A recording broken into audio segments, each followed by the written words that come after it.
Hello. Better late than never. It is the Misplaced Musings podcast.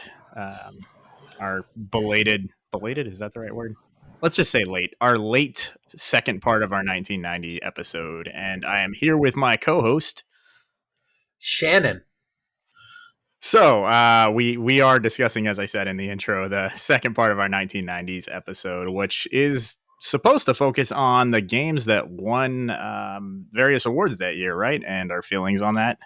Absolutely, yeah. We're going to go with the EGM Awards, Electronic Gaming Monthly, and probably touch on some of the Japanese awards as well. Famitsu, most likely. Awesome. And then we may or may not do a third part of this focused on the Japanese market and Japanese computers. We have some other podcast plans we'll discuss at the later in the episode as well, but we'll see what happens. All right, that sounds like a good idea. But before we get into that, how about we discuss the normal, what we've been doing in the meantime? Let's discuss our current events so that we date this episode. Hell yeah. What have you been playing, Brian? I played the demo for Wo Long. I know you actually played Wo Long. Or you have Wo Long, not the demo, but the full game, in fact. Oh, because I've got Game Pass. Handy dandy Game Pass from Microsoft. It's on Game Pass? Yeah. Maybe you should sign up for Game Pass. No. The wonderful service with hundreds of games at your disposal. Hundreds of games I won't play. I already have hundreds of games I don't play. Every month I get those humble games from my humble choice, and I'm just like, I do both. But no, I've been before that I picked up and was playing World of Final Fantasy, because I like to play games that are several years old. And yeah, and Legend of Dragoon, because it recently came to the PlayStation Network as a PS1 classic. Ooh. So those are the three things I've been playing. What about you, other than Wo Long, or is it all Wo Long? No, so I've been playing a little bit of Wo Long. It is cool. I've also been playing an older game. It came out, for the Vita, it came out in 2016. But I'm playing the Switch port, which came out in 2020, and it is called Collar X Malice. I have been getting into Otome games lately, and for those that do not know, it is a visual novel usually aimed at young women in Japan. The point of them is to go through the storyline and choose a capture target, which is the person that you want to date. Capture target, I like it. Yeah. And I am playing Collar X Malice because I have been told by many people that is one of the best in the genre. And so far, it is wonderful. The plot is you are a police officer in Shinjuku. There's this group that has been doing these murders and have turned Shinjuku into kind of like a wasteland type deal. It's shut down. No one else can come into it. It has lockdown rules. And you wake up one morning, or not one morning, you get knocked out and wake up in a church with a collar on that has poison in it. And you have to try and figure out how to get the collar off and how to get it to shoot some of the what's the opposite of poison? Anti-poison? Thank you. The antidote. Anti-poison. We couldn't figure out antidote. That shoots the antidote into you, and that's the start of the game. You then meet 5 pretty ass detectives who are the people that you choose. Each one has falls into a particular stereotype. You got the cold, aloof guy that actually is caring. You've got the himbo. You've got himbo number 2, but with a dark past. That you have the obviously is kind of evil, wants to experiment on people guy, and then the seems to be the stand-up leader type, but you don't know he probably has a dark past. I'm gonna go for the angry but actually nice. I mean, I would have gone for wants to experiment guy. I mean, that's what you want in police, right? Yeah. Well, apparently, I have to clear 3 routes before his comes up. Ah, okay. So yeah, you got to work for the creepy guy. Work for the creepy guy, just like in Hoteful Boyfriend. I had to work for the creepy pigeon. Oh my god. Same thing. That game was great. That's actually kind of what got me into looking for Okay, Otome games. that game is great, but it is also ridiculous, and I feel like it is okay to point out that it is ridiculous that there is a dating simulator about birds. Yeah, and that all humans except you are dead. It's beautiful. Weird. Yeah, it is strange. That's fair enough. But I've been playing that. I've been playing Clodeca. I've had trouble pronouncing that one. That's I've never tried to say it out loud. That's okay. Yeah, The weird horror RPG for the PlayStation 1. yeah. Resident Evil meets Final Fantasy. It's great. It's pretty good. Or I could have just called it the Sweet Home game. That works Yeah. too.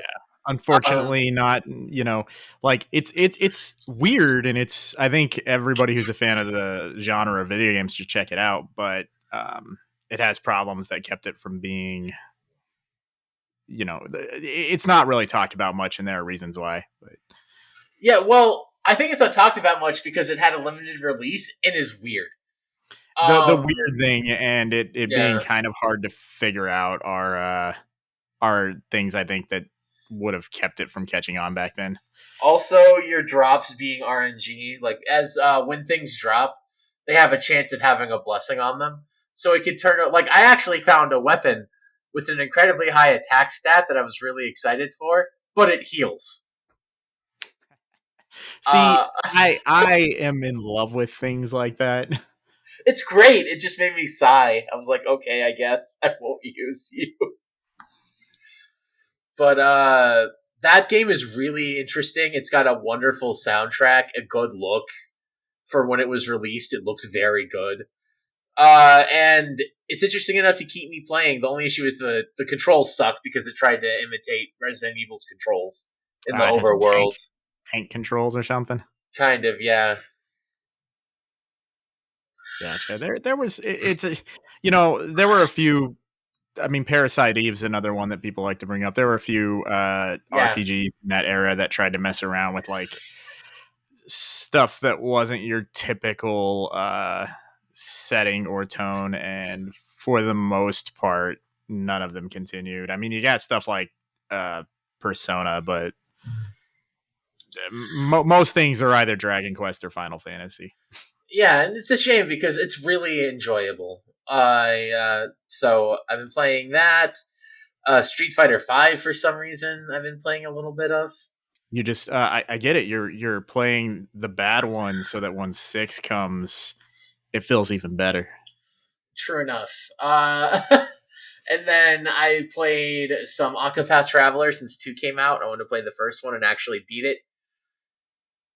Yeah, you have to play the first one, and then you have to play the mobile game, and then you can play 2. Okay, I have the mobile game downloaded actually. I've had it for like 3 months and I haven't played it yet. I was kidding. I also haven't played the mobile game and actually don't know how it relates to the other 2. Apparently, it's one of the better mobile games. That and the Saga one. Oh, that's cool, because Saga started out. Wait, no, I was thinking of Mana. It's still not good. Yeah, okay, that's a shame. Which is a shame because I love that series so much. And then I swear I'm almost done. I only have 2 more games. In case people don't know, I play a lot on occasion. I'll go through phases. I also played this game in early access called Gate Delvers with some buddies. My good friend Snurdle Gaming actually has a video coming up, I believe, where him or a buddy, them, and myself all played. And it's Wait, you mean you're going to be on another person's content? That's you're cheating on the podcast, man. Listen, I've been on Snurdle's content forever. I know. But it's a game. It's an isometric game where you basically just go down in levels, and you're trying to delve further in. It's roguelite. You get different skills as you go further down, and different characters as you do different things. But the thing that makes it interesting is you can pick up and throw almost anything at something. That does sound fun. I like those kind of mechanics. Yeah, it's a cool little game. It is a giant buggy mess. It reminds me that early access should be named early access sometimes. What? Unlike a Oh, lot of these other games where their early access is a complete game that they just want you to play a little bit before they launch it. I mean, do you remember? Do you remember way back in the day, before like early access, before Steam and stuff, when we would read about like games being in beta, and we're like, man, I wish I could play the beta. Now we pay for it. Yeah, now we pay for it, and we're like, God, I wish I could play the finished game. Like, Absolutely. And then another roguelike, Black Future 88, which I actually started playing because of a friend in one of my Discord servers speedran it. I think they had the record at some point, which is pretty cool. And it's a really fun roguelite with a cyberpunk aesthetic and vaporwave music and a voice that's yelling at you the whole time. It's great. It's a good okay, what is experience. vaporwave? I've heard the term, and I know the visual aesthetic that's associated with it, but what does the music sound like?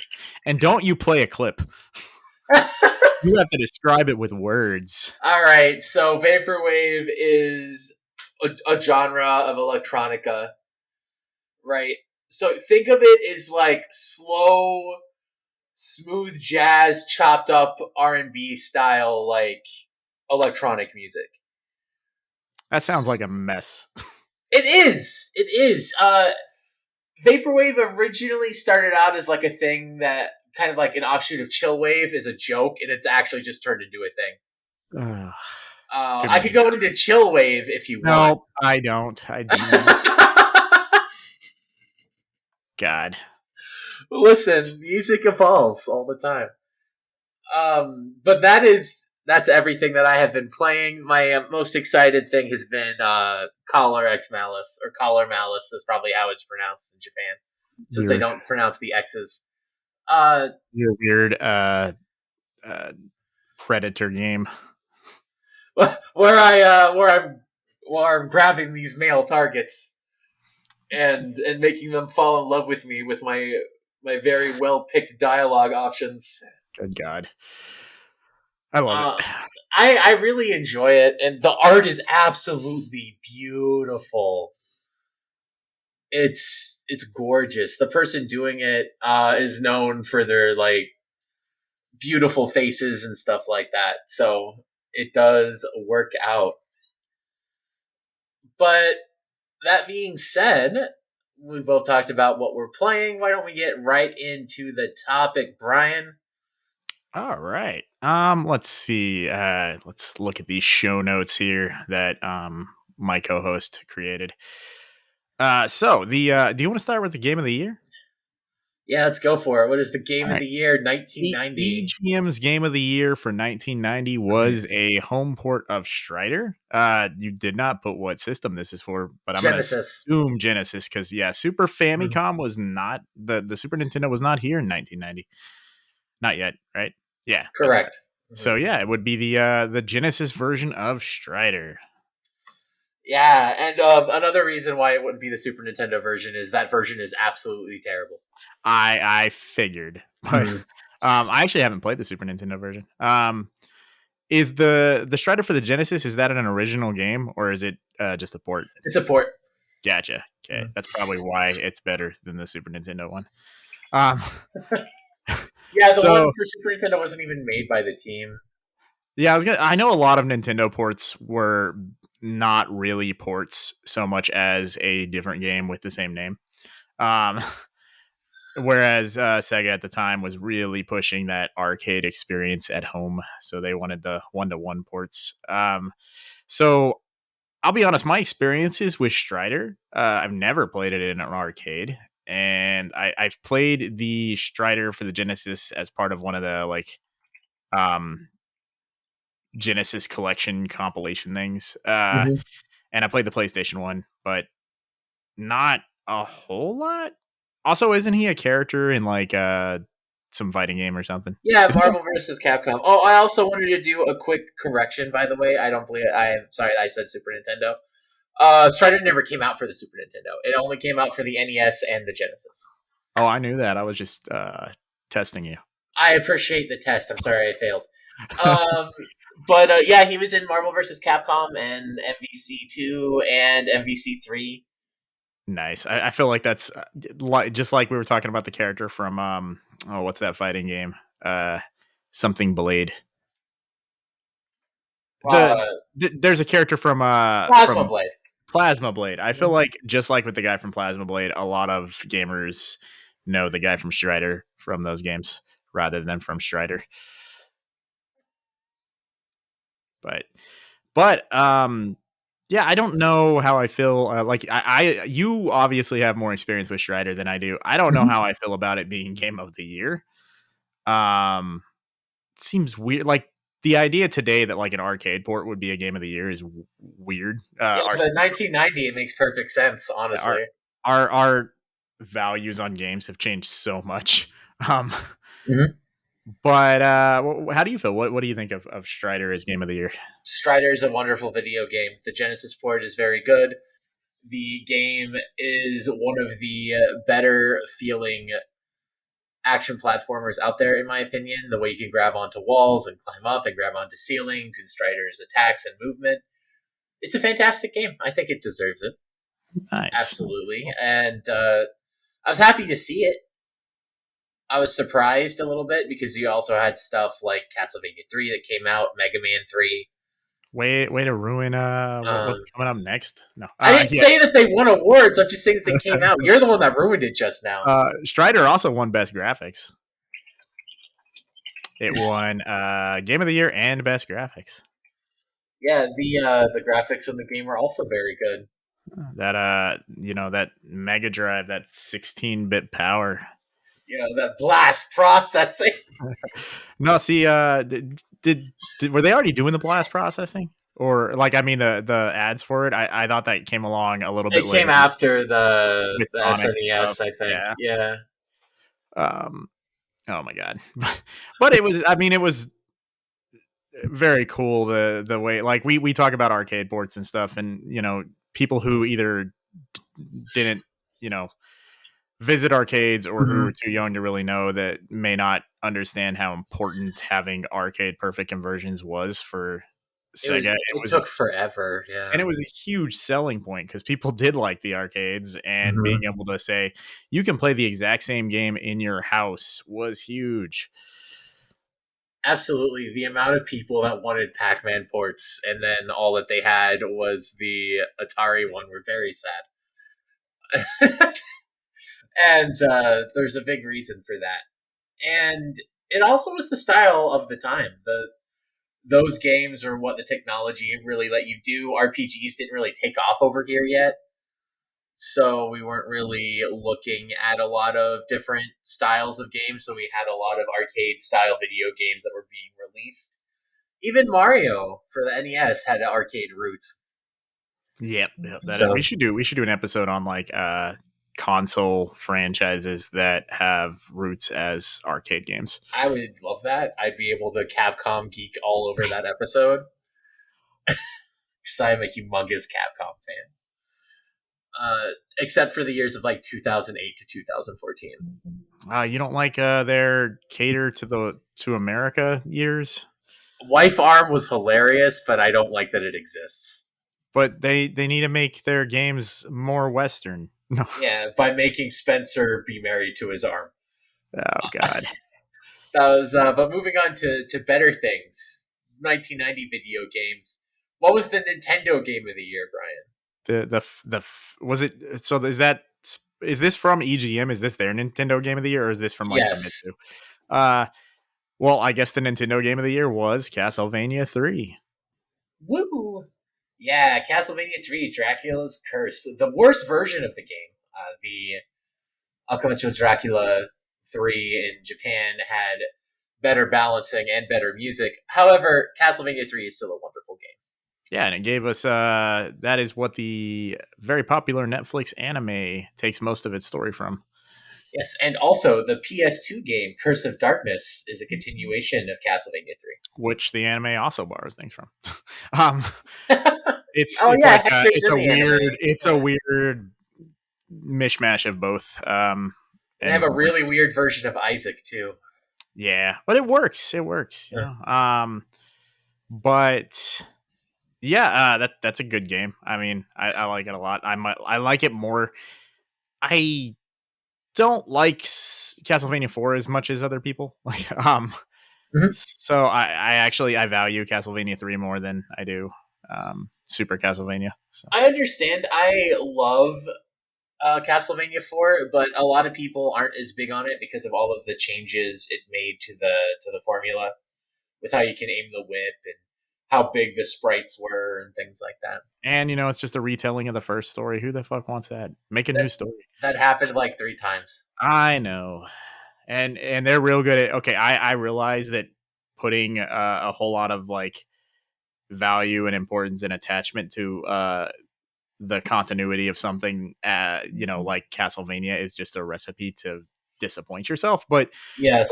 it's like they also loved like tweaking that and being like, we're changing the canon again and again. Yeah, they did that a lot, and they do it in new games. And I mean, I know that you hate Simon Belmont, so you don't want to play as them I will again. murder. I love Simon Belmont. Love Simon Belmont. The fact that like, ugh, I hate that like Alucard and Trevor and others get to be, and Richter of course get to be center stage, and they're all great. But Richter's I'm like, awesome, yeah. where's my Simon? Okay, I get that he looks like Conan the Barbarian, but Not anymore. He's pretty now. oh my god, yeah, I've seen the two versions of him. Like, there, what is it, the JRPGified version with like the red hair and stuff. Oh, the one in the fighting game. Yeah, Yeah, the one in Judgment. yeah. And then I guess there's the version of him in Smash Bros. Which looks like the more traditional version. Yeah, Yeah. I want Barbarian Simon. Um, Barbarian. Uh, so moving on from that, then we start to get. I'm gonna skip the next thing in your list and come back to that. No! Okay, fine. The TurboGrafx 16, or PC Engine to our Japanese listeners who don't exist, I'm sure, is Ninja Spirit. That was the TG16 game of the year. I have never played Ninja Spirit. I have. You've watched me play Ninja Spirit live. I have, and it looks good. And I hear it's a very good game. Yeah, it's got that Ninja Gaiden thing where you can pick up different ninja abilities. And what makes Ninja Spirit really cool is that you collect Buchins or clones of yourself. And the more that you get, the more powerful you are because you have like 4 of them following you, mimicking what you're doing. That sounds like a shooter mechanic. Yeah, it feels a lot like a shooter. You throw your little ninja stars. You also have your melee weapon, but you have a lot of projectile weapons as well. And if you get hit, you die. Type deal. Uh, But it so is it as difficult as Ninja Gaiden? more difficult, I think, in my opinion. Oh God. Yeah, I found Ninja Gaiden. I beat it in like an hour, and in Ninja Sphere, I did not. Ninja Gaiden beat it in an hour. What the speed run is like 10 minutes or something. Okay, but those people, you can't compare. No. Anyway, um, I mean, Ninja Gaiden's not hard if you either through luck figured out how to go through it, or you read a guide or watch somebody. Like all those games, it's only difficult until you know how Yeah, or to. you learned that the jump spin attack is ridiculous because the enemies don't have in between. They don't have invincibility frames in between getting hit, so you just turn into a blender. Yeah, it's like talk about the previous mention. Like, the first Castlevania seems super difficult until you realize that just get and spam the holy water and you can murder your way through that game in like 20 minutes. Yeah, Um, absolutely. let's see, handheld game of the year. And this, keep in mind, this is a year that the Game Boy did exist. What was and the Game Gear was out too, right? I believe the Game Gear Yeah, I think. came Hang on. out in 1990. Yeah, it came out on October 6th. So we've got Game Boy games and we've got Game Gear games on the market, but what won handheld game of the year? Well, that was Blue Lightning on the Atari Lynx. Yeah, garbage. No, I'm kidding. It's Um, not bad. it looks amazing. Uh, Yeah, it was actually like I think I might have mentioned this last episode, but my only memory of the Atari Lynx was seeing like a demo of it at Toys R Us, and that was the game they used to show it off. Because they were like, "Look at these graphics and look at a Game Boy." Yeah, I mean, considering the Game Boy was only grayscale, the Atari Lynx looked very good in comparison. It is for those who have no idea what Blue Lightning is. It's a shooter.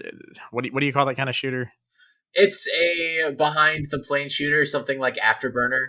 Yeah, well, I was gonna Combat say flight first. simulation, I guess you can I was call it. Yeah, gonna say first person, but I'm like first person shooters or something else.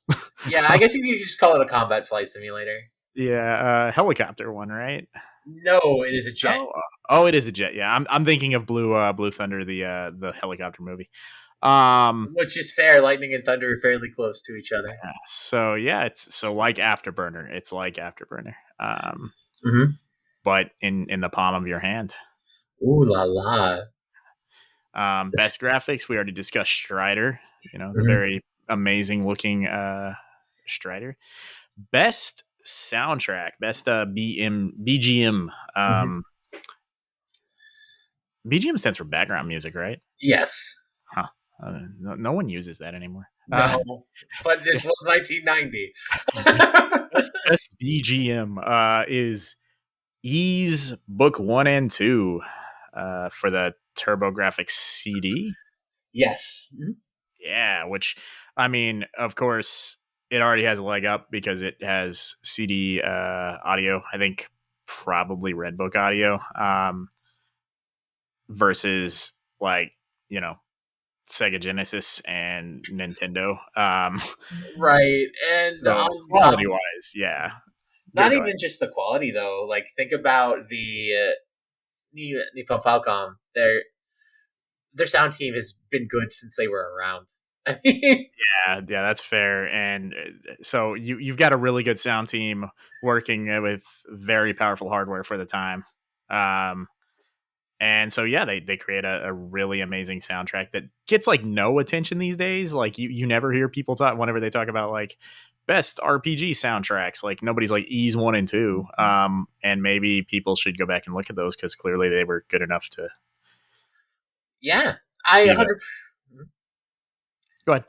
I 100% agree with that. I feel the same way about like Final Fantasy 1 and 2, and not Dragon Quest because I've never been a huge fan of that soundtrack, but a lot of people love it.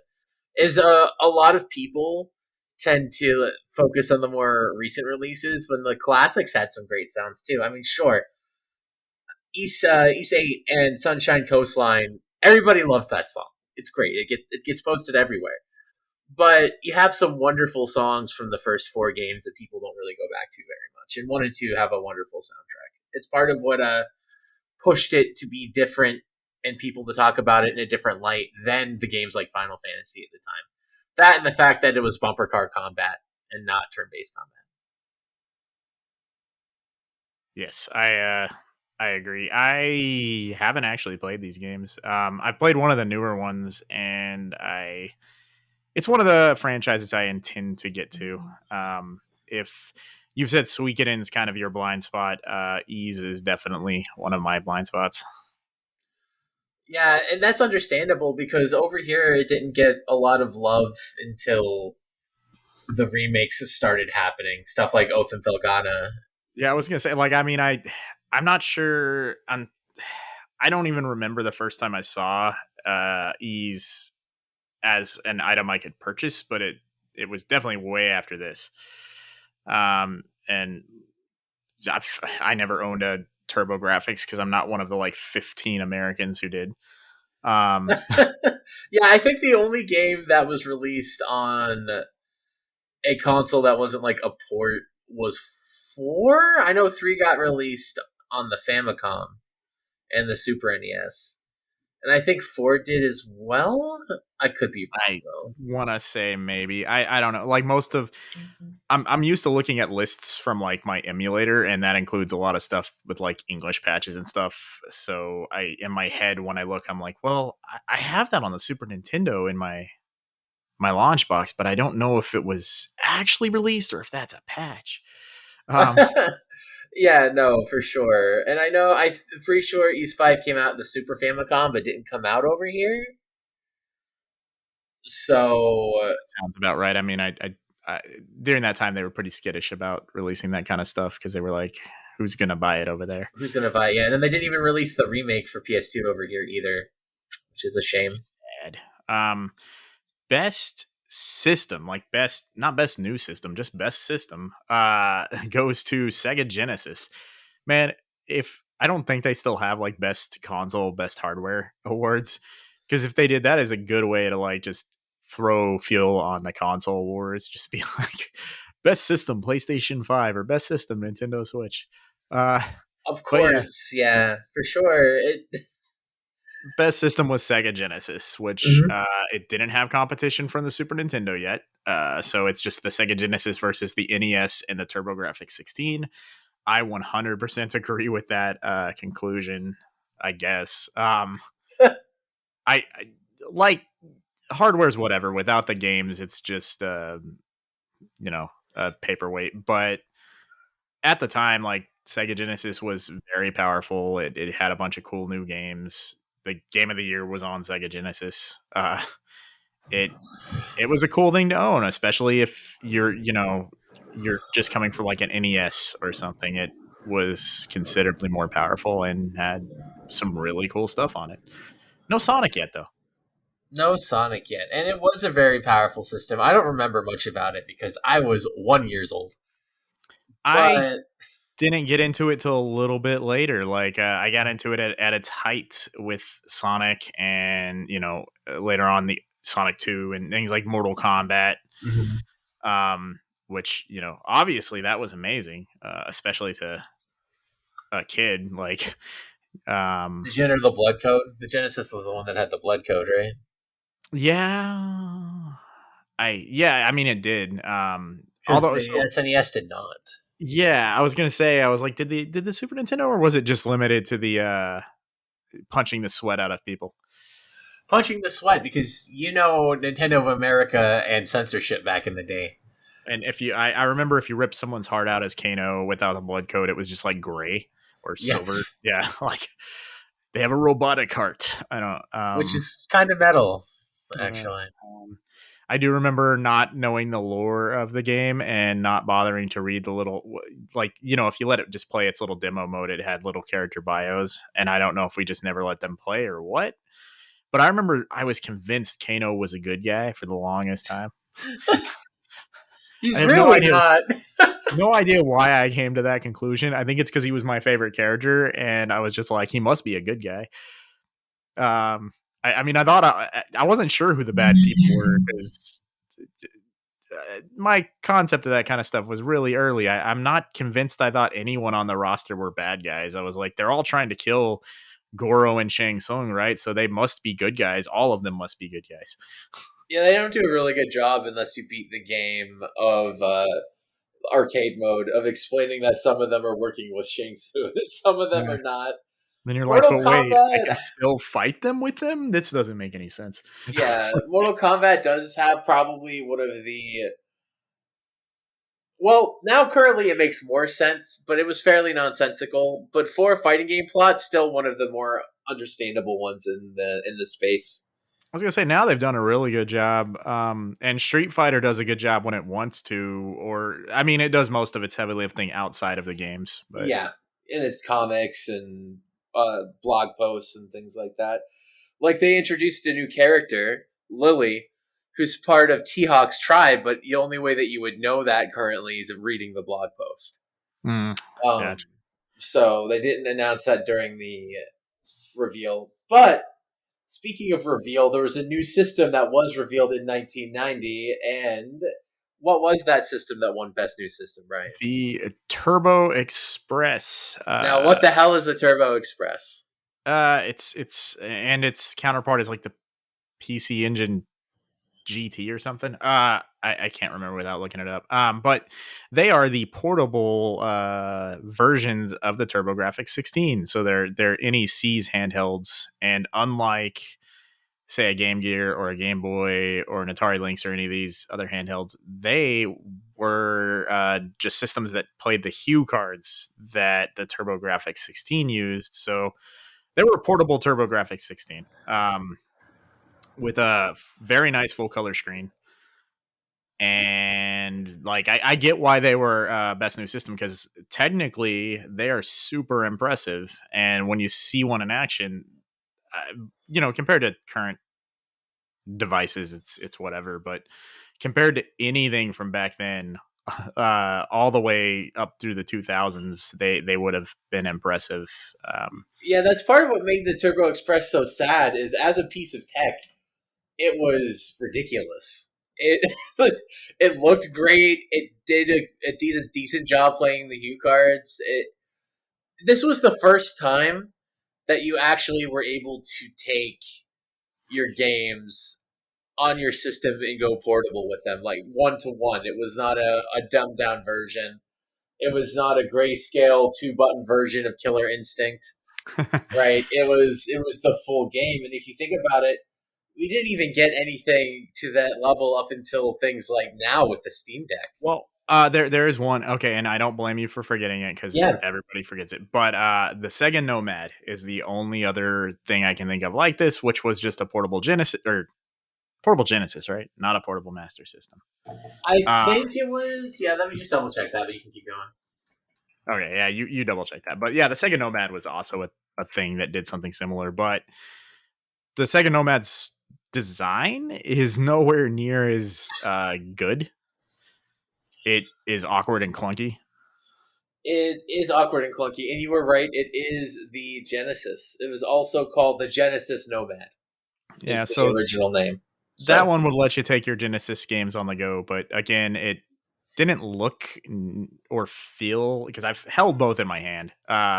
Didn't look or feel nearly as good as the Turbo Express, and I want to say the screen doesn't even look as good. But yeah, those are the only two I can think of, and they were expensive, and they neither one sold well here.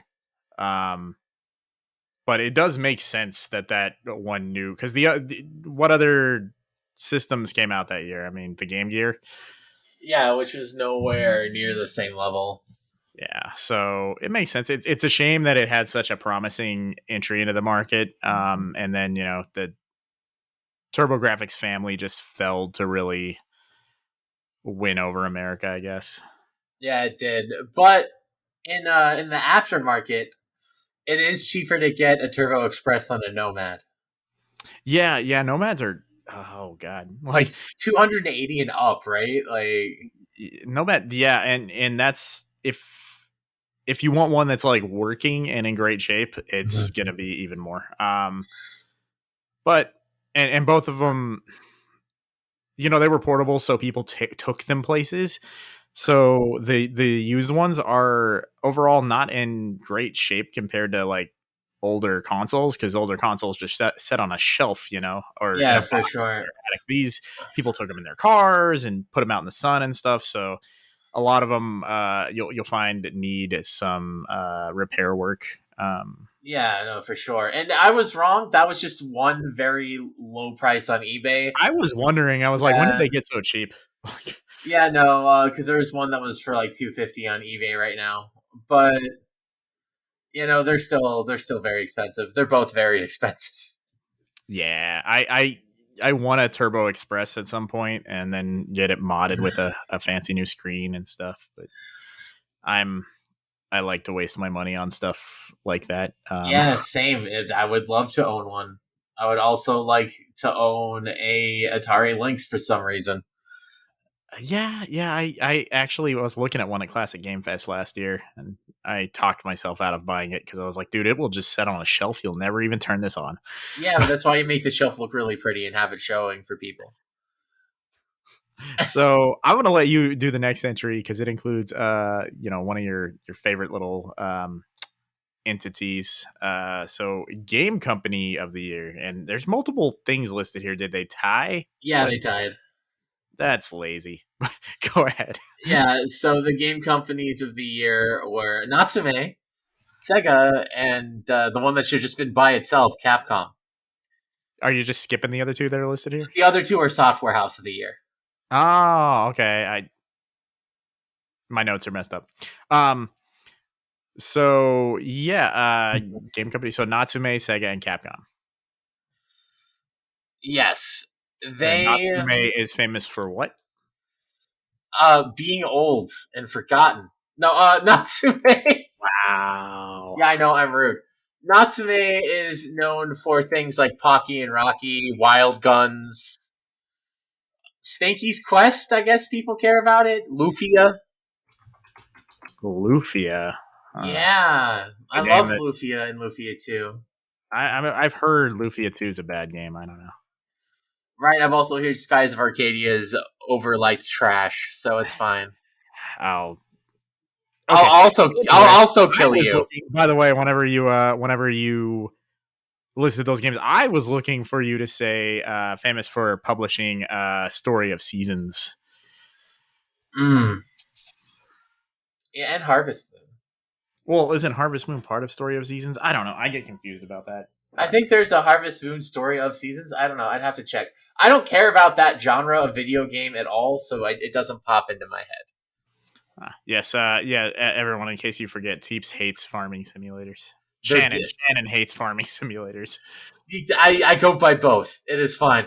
Yeah, no, I hate farming simulators with a passion. They're probably my least favorite genre of video game. I would rather buy Madden every year and play that instead of playing Harvest Moon. Well, I know you care so much after that statement, but yes, Harvest Moon is Story of Seasons. Okay, that's good to know. They That is the franchise. They also released River King, which was I think a fishing RPG. It's Fishing Harvest Moon. It's Fishing Harvest Moon, not Fishing RPG. Okay. Well, okay, but kind of like. Well, we can get into it on some other podcast someday, but it has a lot of Harvest Moon DNA. Got it. All right. And moving on from that to Software House of the Year. These are the other two, and that's going to be Konami and Nintendo. Software House. That's a fun word. Fun phrase. So Konami Yes. and Nintendo. And what were they famous for around this time? Like, why were they Software Houses of the Year? Do we have that in the notes? We don't have that. We don't have that in the notes because it was not really put down and why, and I did not track down that EGM. I mean, I know this is the era article. Konami had Metal Gear 2. I asked a question we didn't know the answer to. I should never do that. Oh no, that's totally fine. So the thing is, if you think about it, you have your Konami games, right? So if they came out in 1990, the things that you had then were, you had Aliens, you had Parodius. Parodius. Paro. That's not a ooh, it's a paro. No, you said Parodius the first time. Did I? I messed up. Parodius. I did not mean to say Parodius. Yeah, I was making fun. I was mocking you, Shannon. That's fine. Just call me Teeps if it comes off the tongue. It's fine. But they also sometimes put in some games that came out the year before on that list, and they've released things like Ninja Turtles and Gradius 3, etc. Gotcha. So that's part of it. And I mean, Nintendo, Game Boy and late Super Mario Brothers 3 and stuff. Yeah, gotcha. Yeah, like that. If you just kind of assume that Nintendo takes that a lot of the time, you had stuff like Rescue Rangers, Dr. Mario, Mega Man 3, Gremlins 2. Mega Man 3's Capcom, yo. Yeah, true. So Speaking Chip and Dale's. That is a good segue into the next award, by the way. Yeah. So what is it? Take it away. I was gonna let you, since this is like your favorite franchise, right? All right. Best sequel to existing game is Mega Man 3, which is, in my opinion, the best of the classic Mega Man games. It's actually called Rockman 3. I'm sorry, this is the North American release, Brian. we call him Mega Man 3. But here. If you call him Mega Man, none of the cool music puns work. That's true. Roll makes a lot less sense as the name of the sister if his name is not Rock. Mega and Roll. Mega Roll. Mega roll instead of rock and roll, and then bass and treble, who I called bass at the time as a child when I saw, because of course I didn't use the correct pronunciation. I mean, I did too, so it's fine. I think a lot of people probably did. But Mega Man 3 is, in my opinion, the best designed game with the best robot masters and good movement options. You didn't have the charge shot yet, that's Mega Man 4, but you did have some good rush abilities. And just, oh, it's good. It's good. It's got Gemini Man, it's got Snake Man's theme. It's a beautiful game. It's great. Gemini Man. That's forever been tainted by the bad Will Smith movie. Oh, true. Um, True that. so next up, not to cut it short, I love Mega Man. I didn't actually say I love Mega Man 3. It's a good game. Yeah. I I like Mega Man. It's not among my favorite things. Usually because I didn't play much of it at the time, so I don't have the nostalgia for classic Mega Man. Mm-hmm. And when I go back to it, it's hard. So, um, it is, man. You go back from playing like more modern Mega Mans to back to the first ones. Like you said, a lot of things like charge shot's not there, and it's just weird to go back Mega Man and 1 doesn't even have the slide. You're so I know. I lost. tried to play it not too long ago, and I was like, I think I am good at video games, but this video game makes me look bad at video games. Um, but from there, the most innovative game, which I really like that award, and if websites don't currently do that award, they should because that's a fun award name. Mm-hmm. Most innovative game of the year was for the TurboGrafx 16, and it is Bonk's Adventure. Hell yeah. I love Bonk. Bonk is great. Bonk is great. Bonk is weird. Bonk is a game about a baby, A caveman baby. a caveman baby, a giant head with a tiny body. And the Um, reason he's called Bonk is he bonks people with his head. and what does he do in Bonk's Adventure? He bonks people with his head while Is going this on an adventure. is this a platformer like the other Bonks? Yes, it is a platformer like the other Bonks. It is the first game in the Bonk series. Ah, okay. I didn't know. I've only played one Bonk, and I don't think it was the first Bonk. Was it Super Bonk? Because that's a lot of people's. I think it was the Super Bonk. And Yeah, isn't there an Air Bonk I think there's an Air Bonk. or Air Zonk or There's something like that. I don't know. I just know that the first game. we're real Uh, knowledgeable people. Listen, the first game came out in 1989 in Japan as PC Kid, I believe, I did or not know that. Look at you. PC Genjin in Japan, PC Kid in Europe, and he also came out in 1990 here is just Bonk's Adventure, which is a 2D platformer where you bonk things. You get power ups that turn you into a giant half dinosaur thing or shrink you and do all kinds of fun stuff. It's got a good soundtrack. It's for it came out on the TurboGrafx 16, or as you've been calling it, the PC Engine in Japan. And In it Europe, man. Europe counts. no, it doesn't. The EU sucks. And What was it called in Italy? probably nothing because Italians couldn't afford a TurboGrafx. I assume it was probably the PC Engine over there, but um, I'm excited to talk about the next one for a specific reason, Oh, and it's because best I'm start. petty. Is Yeah, it? it's because I'm petty, and I want to say, hey, best RPG of 1990, the same year that Final Fantasy was in contention, was Ys Book 1 and 2. So Hell yeah! suck it, Final Fantasy. Like, I love Final Fantasy, but it is funny to me that like we think of Final Fantasy as the king of at least that style of RPG. And the year the first one came out, it didn't even win the award.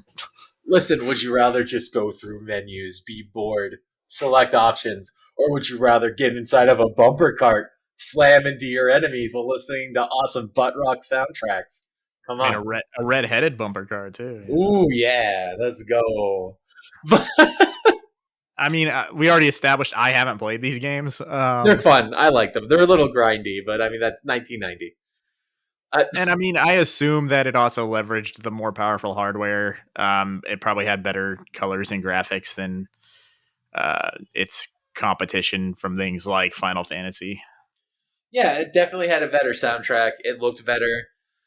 Uh, the version that I ended up playing was the Steam version of East 1 and 2 because this is the TurboGrafx release that we got was a compilation of the older games, because they were released before.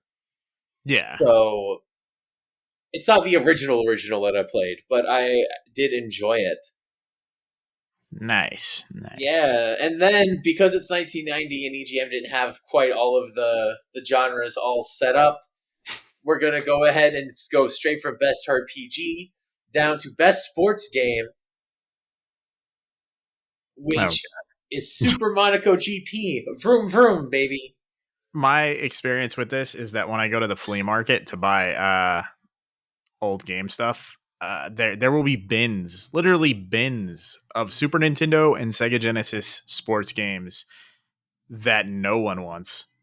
And I do see this in there. Like nobody wants this. Nobody wants. You can get like NHL for the freaking Genesis for like 50 cents. No, nobody wants any of these things anymore. NCAA basketball for the SNES for $1. Like at the time, I feel like these were focused at like the older gamer. I'm not saying no kids wanted the sports games. I'm sure some kids did. But I Yeah. feel like most kids weren't like, for Christmas, I want a Sega Genesis with Super Monaco GP. No, and even so, if they wanted a sports game, they wanted like Tecmo Bowl or Madden or something like Quarterback that over Club? here. I don't even. Quarterback Club or Buster Douglas's box. Oh no, you didn't even write that down, did you? You didn't. You were gonna spare Buster Douglas's boxing, but I remember it. Yeah. So before we move on to the next part, because it wasn't in this though, but the worst voted game for the Genesis or of that entire year, wasn't it? The Mm. worst voted game for that whole year was Buster Douglas's boxing for the Genesis. Which I have not played, but apparently is Please terrible. don't. It's not good. The only boxing game that Brian will ever need is Super Punch Out. Super Punch Out's real good. It's very Yeah. good. I mean, I say that, but I've played some others like Fight Night and stuff. They were fun. The last Fight Night ever released was probably one of the best boxing games ever made, and I'm sad a new one has not come out since. It's very good. How do you feel about this one? Because I know that you, at least, especially in the last couple of weeks, you have had a real chip on your shoulder about whether or not games are difficult. Yes. And the most challenging game of the year award went to Phantasy Star 2 for the Sega Genesis. Oh man, a game where you could walk around in circles and become strong enough to get through the game without having to think. So hard. So you mean if a game possesses grinding capability, it's not difficult? Yes. I mean, grinding is specifically a way around difficulty. It's why Metroidvanias are easier than just Vanias. Yeah, that's why the Soten style games are easier than the classic Vania, for sure. Soten, this guy. Soten. This guy. But yeah, I mean, I've beaten that. I beat that game a long time ago when I was younger. I guess it's challenging. Yeah, the game is actually tough from what I hear. I haven't played Phantasy Star 1 or 2. I played 1. Like it's more challenging than its contemporaries. For I sure. will give it that. Yeah. Really good though, and really sad. Has a character death in it that is sad. That is sad and rare for the time. Me with Suikoden 2 and Final Fantasy 7 for those sad character deaths. Listen, Legend of Dragoon's character death is about 80 times better than FF7's Fight Me. One of them I cried for, and the other one was the FF7 character death. Oh, did you cried from when Lavitz died? Oh yeah. I actually screamed no at my TV screen. It was sad. It was sad and it was unexpected. Yeah. And he wasn't like these other two. There's something with Suikoden and Final Fantasy and Phantasy Star. I guess it's a trope because with all of them, it's a female character. But with Legend of Dragoon, it catches you off guard because it's like the tough, tanky knight guy. You're like, no, like, yeah, he was the bro. Lavitz was my bro. Bro died. But the next subject is one that I'm sure you're excited for. So, what was the best peripheral of the year? Breast peripheral. Yes, the breast The peripheral. best. Stop making fun of my pronunciation. Pronunciation. No. I hate you. um to be fair, the listeners, like, I don't like, there's at least been 3 times that our feedback is making fun of the way that I pronounce something. Um I guess it's my turn. like Snell and Mel. yeah, Snell. So most challenge, or no, most best peripheral was the Game Genie, which we talked Woo! about a lot in the last episode. We did. This was the NES version, I believe, and just, it was a device you put your cartridge in and then put your cartridge in the game, and it allowed you to play around with uh random memory of the game, like the RAM, and make minor to moderate edits to the way the game was currently running. And basically, it was a cheat code engine type thing. Yeah, and it's awesome. I love that shit. Yeah, I you can do cool things like change the number of lives you Mhm. had, make yourself, you know, invincible, do kind of messed up no clip. You could break. I mean, you couldn't do anything permanent to your game because you just reset. But you could really make a mess of your game in that instance by injecting random crap in there. Which also led to save file corruptions and random crashes if you were not careful. Yeah, that makes sense that you could mess around with your save file. Yeah, the thing about that stuff is I loved when people would try to figure out cheats and things of that nature because it's just fun to me. It's like treating it like a little playground. And also, I'm not gonna be ashamed of it if I've already beaten an Arpaga like 5 times, right? I don't mind putting a cheat code in and just making myself level 99 so I can go through a nice, relaxed experience I mean, because if that's what the objective of games for yeah, the most part are to be entertaining, and if cheating, quote unquote, doesn't compromise your entertainment value, then there's absolutely nothing wrong with it. yeah, no, for Unless, of sure. course, it's like a competitive thing and you're just messing with your friends or people online, then it can become a problem. Yeah, no, it absolutely can be a problem. But I actually use the cheat engine on Elden Ring because I've already beaten that game like 5 times regularly, and You compromising the vision of the Souls games as these horrible, difficult things. but guess why I did it? So for the listeners, I've been doing a little project, and that project is reading every isekai manga that has been released in the last 10 years. It's No one been asked them to do this. it's been hell, but I've been doing it, and I made an Elden Ring isekai character. I have a whole plot in my head about how they were really, really strong in like Ah, Dark Souls 3, and then they get pulled over into the worlds in between, and are like, all right, I guess. And so I have my isekai journey going on. look at you experimenting with role playing and self insertion. I Yeah, like it. yeah, I never do that, so this is a new thing for me. Brian has opened my brain. Actually, them and an acquaintance of ours is a big reason I started role playing in games more. They got me into Skyrim a lot when I was not into the game at all.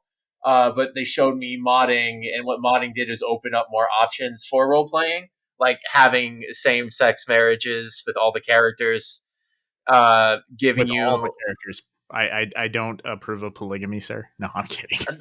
No, I just meant like anyway, Like, not all at the same time, man. not all at the same time, but they also, on top of that, gave you options of starting in different places and overhauling the combat a little. And overall, it made the experience a way that I could actually lose myself. And I made a little diary and everything on a Discord. It was a lot of fun.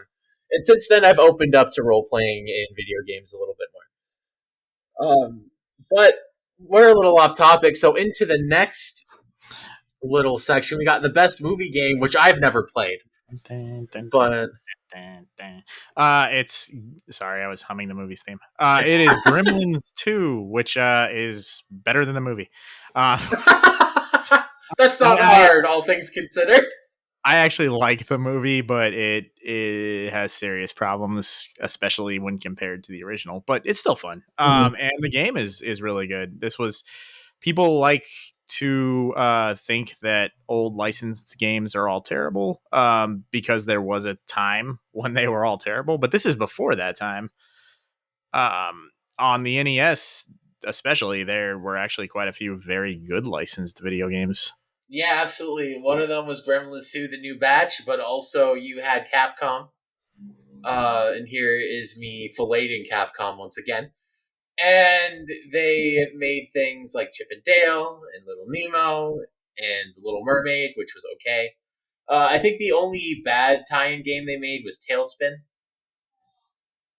I wanted to Otherwise, like that game. I really Um, did too. But there were a lot that, to your point though, you also had the Goonies. Like there were a lot of very good movie tie-in games back in the day. there were. Um, and now we're getting to our final entry, at least the final one you wrote down, unless you got something else. And it's another freaking ninja game. So Yeah, Ninja Spirit won the TG16 Game of the Year. But best ending in a video game goes to. Ninja Gaiden 2, The Dark Sword of Chaos. Uh, Yeah, it's not a lot of people got to see that ending the because ending? that game Yeah, is bullshit. freaking hard. I beat Ninja Gaiden 1 in like an hour, and Ninja Gaiden 2 I played for 2.5 hours, and I could not beat the final boss. Is it the one with the freaking jetpack ninjas? Yes, Oh. and the jetpack ninjas and the final boss that hits for way too much energy, and yeah, it's This is the one. I think I was confusing this one with the first one. I think this is the one where, like, right before the final level, isn't there a view where you see a castle in the background? that's both. Pretty Okay, sure. I just remember that's as far as I could make it in the one that I played as a kid, and I couldn't beat the section after that. So to me, that castle was the end of the game. Yeah, I think overall Ninja Gaiden 1 is a much better video game than Ninja Gaiden 2. It was Ninja Gaiden 2 was like Ninja Gaiden 1 but worse. However, the ending was really cool and had the awesome NES cutscenes like Ninja Gaiden 1 did. Nice, like the little cutscenes with dialogue underneath. I assume Yeah, the dialogue underneath, but I mean for the NES that was it was there. There weren't that many games that did that. There were a few, but they usually had to compromise other parts of the game to fit those in. Mhm. Um, but that best thing and that wraps up the awards. I think.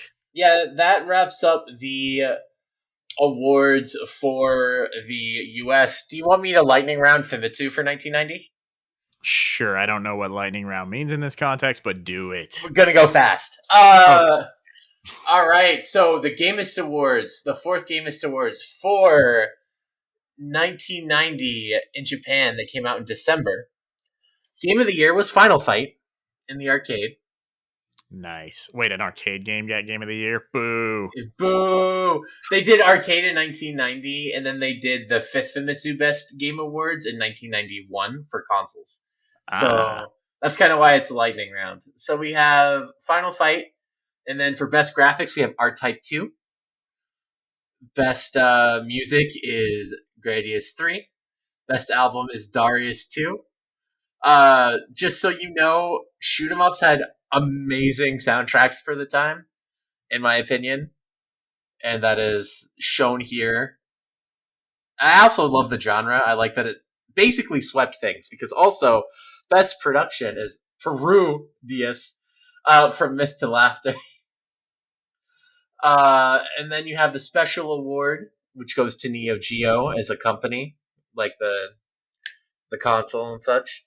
And then best game company was Namco. Best character design was Hagar, Mayor of the World up in here. Right? I like it. Yeah, I agree. best action game was Final Fight. Best shooting game was Parodius. I see. I actually fall asleep like almost every other night playing Parodius, so I can get behind that. I love Parodius, yeah. And then the fifth Famitsu Best Hit Game Awards, which was console, came out in February '91, so it was for 1990. Surprising absolutely nobody. Dragon Quest IV won Game of the Year. Dragon Quest, of course, in Japan. Yeah. Yeah. And then Saga 2 for the Game Boy was handheld Game of the Year. See, that's some very classic like Japan versus America like values where Strider wins Game of the Year here and Dragon Quest wins Game of the Year there. Absolutely. And also something like Saga 2 winning anything. Where it would not Saga over 2 came here. out here as a Final Fantasy Legends or something, didn't Final it? Fantasy Legends 2. Yeah. Yeah, which I actually love. Oh, it's very good. It's a very good video Yeah. game. But I hate now. Now we've normalized the title, so I'm supposed to call it Saga, but I'm like, nah, I'm gonna still call it Final Fantasy Legend. And sorry, go ahead. No, go ahead. And then you have coin op translation conversion. So best translation to a console from a coin game is Gradius 3. I could see that. Love me some great. Like I actually am much more in line with what the Japanese are liking than I am with what the Americans were liking, I guess. Yeah, same here actually for a lot of the games. That's a big thing. Is I love arcade stuff, and they tend to like some of that a little bit more over there than here. I love shooters and I love RPGs, so I guess. Yeah, same. And then something that is interesting though is Populous won best PC to console translation. Populous. The Yeah. Japanese version. Of the Super Famicom port of Populous. Populous. Nice. You probably know more about that game than me. I'm Not as really, into it. man. I know what it is. It's not something I've actually played. I've played spiritual successors and similar games, but I've never actually gone back and played Populous. All right. Well, maybe we should do that. As part Yeah, of we'll our put it in our project we're going to talk about. Yeah, we'll talk about. We will place that on the list. And then you have best story or scenario with something that nobody nowadays will agree with. Final Fantasy 3. Gross. And then, I'm kidding. The listeners are going to think I hate Final Fantasy. I love Final Fantasy. 3 is meh. Yeah, I like 3 until you get to the end of the video game, and then it's got like the worst final dungeon in a video game I've ever played. But it doesn't have the worst final villain in a Final Fantasy, though. That goes to 5. You leave the tree alone. He's a freaking tree. No, actually, we should discuss it on another episode. I think the story hook behind 5's villain is really, really cool. Yeah. But continue. And then best graphics was the Mega Drive version of Castle of Illusion. Ooh, the Mickey Mouse game. Yeah. That you can't tell is a Mickey Mouse game just from the title. Right. It is very good, though. I hate it. People were like, oh, that's a great game, Castle of Illusion. And I'm like, that sounds like is that like a cool Japanese RPG? No, it's a Mickey Mouse game. Oh. Okay. That was awful. Don't ever do that again. I'm not promising anything. Best soundtrack is Dr. Mario. I don't agree. I do not agree at all. Oh, yeah, I don't. I would not have picked Dr. Mario. The special award, or most talked about, goes to the Super Famicom. Who would have fucking guessed? Yeah, I bet that was a big deal there. I mean, I know how the Super Nintendo launch was here, but yeah, I assume Super Famicom was big in Japan. Yes, very large. Much big. Best character design is Yoshi. I get it. I was actually watching a thing diving into the lore of Yoshi, trying to decide what he is, because Nintendo has at different points called him a dinosaur, a dragon, and most recently a turtle. So really, yeah. If you Google it, it's going to say dinosaur, but if you start diving into it, he has been called a dragon and a turtle as well. Ah, okay. And they've made him more turtle-like. If you look at his design, that thing on his back went from looking like a saddle to a turtle shell. True. You know what? The things you learn. Yeah. But Yoshi's awesome, so I get that. He's also very popular in Japan on like Mario character rankings. Yes. They love the cute little dinosaur turtle creature. Dinosaur turtle dragon. Yeah, I still think Mac Hygar is a better character design. but that's fine. And then Just because you would rather go out on a date with Hagar versus damn Yoshi. straight, he'd be such a gentleman. Oh my god. Feels so safe in those arms. But best action game goes to F-Zero. Action game. Yes. I see. Yeah, moving on. Best shooting game is Super Star Soldier for the PC Engine. That is a good game. I would have to see. I don't know if I would put it better than the other games you mentioned that were in the same genre, but I mean, some people really love it. I don't think it's as good as Parodius or something, but I still think it's pretty solid. I wonder if Parodius just didn't like they weren't going to put a cute 'em up parody type shooter above more legitimate ones. Which is ridiculous because cute 'em ups are still good. Still good, damn it. But you're not flying through like, you know, intestines and killing aliens. True. Speaking of intestines, best RPG was it was a tie actually between Megumi Tensei 2. There are intestines in the Megumi Tensei games, okay? You see gore. And Dragon Quest 4. I am so used to Shin Megami that you like the games that predate that don't have the Shin part. It just confused you. Threw me off so hard. I'm like, wait, what? Yeah, no, the Megumi Tensei 2, the second game in the series before Shin got added. That did very well. It kept up with Dragon Quest 4 for a best RPG. That's pretty tough. That is pretty tough in Japan. Yes, and then best action RPG, because Japan actually splits them up, is East 2 for the Famicom and Sorcerian for the Mega Drive. Sorcerian. See, there's my Legend of Hero Falcom stuff. Forget Ease. Who needs Ease? They both won. Why not both? And then best adventure game is actually an anime tie-in. Urusei Yatsura, Stay With You for the PC Engine. That makes sense. Mm-hmm. Best simulation strategy game is Fire Emblem for the Famicom. Also makes sense. Yeah, which we would call Fire Emblem Shadow Dragon here now. Best puzzle game is Dr. Mario. Best notice like the Nintendo dominance, by the way. I mean, it's Japan. Like, of this list.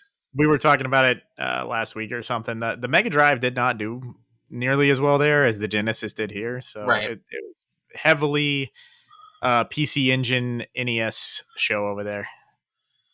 Absolutely. And then finish it off, best sports game is Formation Soccer, which is PC Engine. I like it. Which eventually turned into Super Soccer, which got a Super Nintendo release, which is considered the definitive way to play Formation Soccer. I like it. Why I know that? I don't know. However, I wasn't going to question it. However, that is the knowledge that I have. So that was the Japanese awards. As you said, very different in what we valued as nations. It's kind of cool to see the difference and how Japan liked RPGs. Actually, okay, I'm not going to spew bullshit. Japan liked Dragon Quest. And we did not get that love until I almost want to say like Final Fantasy IV, really, which got released as 2 over here. Yeah. Or was it 3? Was it Final Fantasy 3 that really? It was definitely something in that era. Like it didn't click over here until the Super Nintendo for sure. Yeah, but yeah, that's just like you were saying before. Those are the awards that we went over for 1990. I decided I wanted to talk about Japan as well because why not? It felt like a good little thing to go over. Because you just don't want to give Japan its own episode. I see how it is. Well, no, we could still do that, not with the awards, and just do it with other stuff. Discrimination at the systematic level. You're the one that wanted us to talk about things if they made sense longer in the podcast. I hate you. What are we talking about next, Brian? I think we should so let's just that seemed like a good stopping point as far as the main content. But as far as our plans for our next episode, we we are going to eventually continue doing this. Let's look at years and the past and argue about it. But we also want to experiment with a game club type format. Yes. And we already have a humongous list of games, which we put on a wheel and spun, so to speak. And I believe we're going to be working on playing through and recording for that for our next episode. And what is the Yes. game, Brian? Gacha Force for the or Gotcha Force for the GameCube. Excellent. So we'll go more into what Gotcha Force is on the episode proper, but you know what? I feel like it's a good way to get into it because it's weird, off the beaten path, and people only sort of like it, just like our podcast. Yeah, So, it's a good fit. This is yeah, actually this entire format change is just an excuse for me to make myself play more video games. which is 100% okay, and I love doing game club stuff. So we're gonna treat this as a game club format. If anybody wants to play along, we're playing through Gotcha Force. Are we doing it in 2 weeks? Or are we doing the entirety in I'm gonna one? start later tonight. I'm gonna get it set up and everything, and we'll just play it by ear and see if it's something we can do in a week. And if not, we'll do two. And we've talked about even maybe streaming some gameplay on the Twitch since Shannon here. I almost called you Sean. Oh, Since Shannon here is a master streamer. that's a phrase. His But streams are masterful. yes, I would be happy to do that. But yeah, play along with us. Play some Gotcha Force. In a week, we will release what we have or You'll so. hear us when you hear us. Yes. I'm setting a hard limit. We will try. We are trying to turn this into a weekly podcast. So, best case scenario, you hear from us in a week. No, we are speaking this into reality, Brian. Okay, we'll see what happens. We'll see what happens. No, no. Next week. Okay. With that, everybody, as normal, is a pleasure speaking. I hope you enjoyed this journey with us. As Brian, normal as a pleasure speaking. Uh, as normal, it is a pleasure speaking. Okay. Yes. Yes, I had a great time too, and I had a great time hanging out and talking with you, even though I was being kind of a jerk. That's fine. That's the dynamic that everybody craves. Someone needs to be bullied, and somebody needs to bully. So, with that, everybody, where can we find you, Brian? On this podcast and sometimes on Twitter as Brian C. Nerd. Excellent. And you can find me on this podcast and sometimes streaming at Teeps the Great on Twitch. Awesome. Well, until that next episode, which could be in a week.